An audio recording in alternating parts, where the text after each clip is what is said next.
Welcome to an Alternate Hue. I'm Hugh Anderson, and this is what caught my attention recently. When will they ever learn? The economic juggernaut called China continues to confound at least me. Beijing recently issued a new directive to develop an advanced industrial workforce aimed at driving Chinese-style modernization.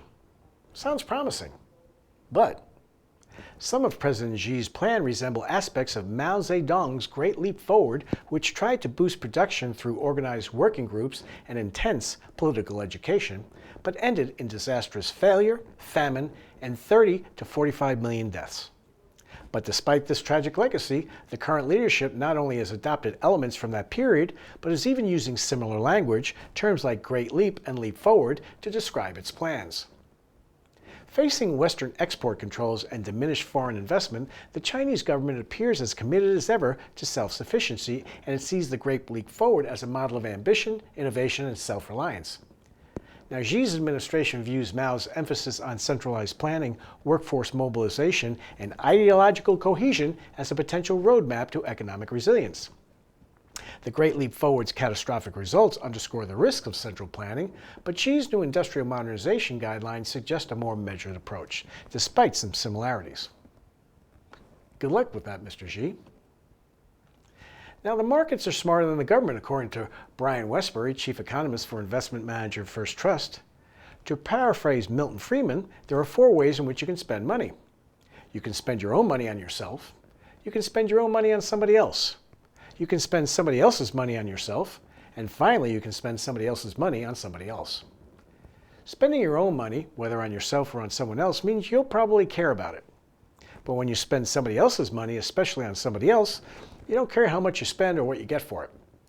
So Westbury cites Google and Amazon's nuclear ambitions to provide the vitally needed power for their artificial intelligence projects. Solar and wind won't get the job done because they are intermittent power sources.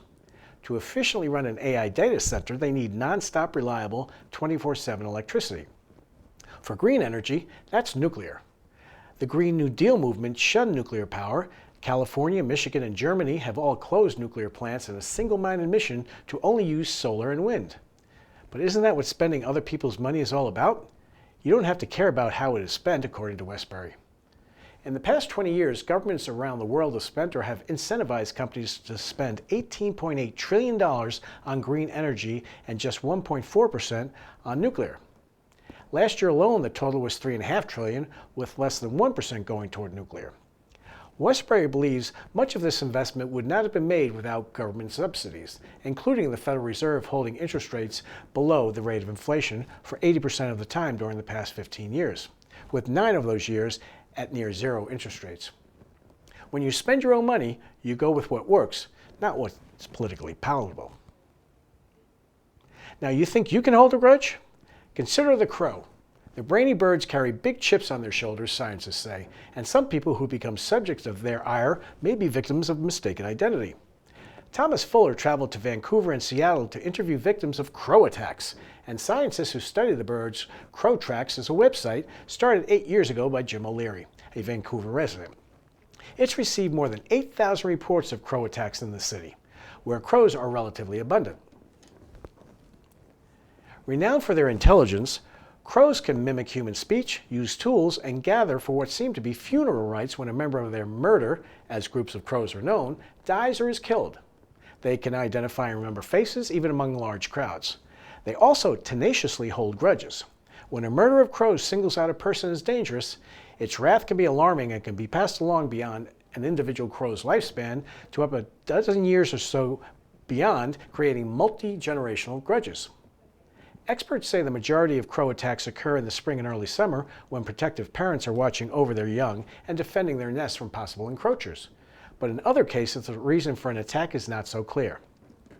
Now, Dr. John Marslove, a professor at the University of Washington in Seattle, has studied crows' interactions with humans extensively and has developed a high regard for the bird's intelligence. He describes crows as flying monkeys because of their aptitude as well as their large brains relative to their size. How long do crows hold a grudge? According to Marslove, around 17 years. His estimate is based on an experiment that he began in 2006 on the Washington campus. He captured 7 crows with a net while wearing an ogre mask. The birds were soon set free, but Dr. Marzlov says the episode traumatized the crows and other members of the murder that witnessed it. To test how long the campus's bird would hold onto their grudge, he or his research assistants would put on the ogre mask periodically and walk around the campus recording how many crows let out aggressive caws, a sound that experts called scolding. The number of scolding crows crescendoed around 7 years into the experiment, when around half the crows he encountered cawed vociferously. Over the next decade, according to the data that he collected, not yet published, the numbers of grudge-holding crows gradually tapered off. And during a recent walk, Dr. Marzlov recorded in his notebook that he had encountered 16 crows, and for the first time since the experiment began, they all ignored him. Imagine that. So that's it for this week. Jump over to the Hightower Las Vegas website and see my partner Adam's video on our investment philosophy. Until next time, I wish you the happiest of holidays. I'm Hugh Anderson, and this has been an Alternate Hue.